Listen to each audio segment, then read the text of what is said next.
Surprise কুসুম। আরে শালিজি, তুমি তুমি আমার বিছানায় কি করছো? আরে জিজু, আমি তো তোমারই অপেক্ষা করছিলাম। আরে তুমি এসব কি কথা বলছো? তুমি কি জানো তুমি নিজেও কি কথা বল? তুমি কি নিজেও জানো না যে তুমি কি কথা বলছো? কোথাও আমি 1 সপ্তাহ পরে বাড়িতে ফিরেছি, আমি আমার বউকে সারপ্রাইজ দেবো, আর তুমি কি উল্টোপাল্টা কথা বলে যাচ্ছ?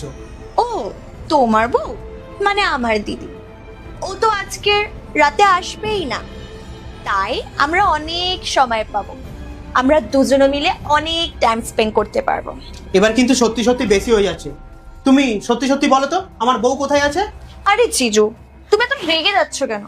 চলো, তোমার মুডটা আমি ঠিক করে দেবো। দূরে সরে যাও এখান থেকে। তুমি কি জানো তুমি এটা কি করছো?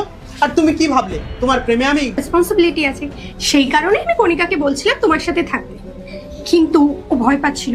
ও এত বেশি ক্রাইম পেট্রোল দেখে, ও এইসব কিছু দেখে দেখে না নিজের মাথাটা পুরো নষ্ট করে ফেলেছে। ও সন্দেহ করছিল আর ভয়ও পাচ্ছিল, যদি তুমি ওর সাথে একা থাকো, তুমি যদি কন্ট্রোল হারিয়ে ফেলো আর ওর সাথে যদি কোনো খারাপ কিছু করে ফেলো, বুঝতেই তো পারছো।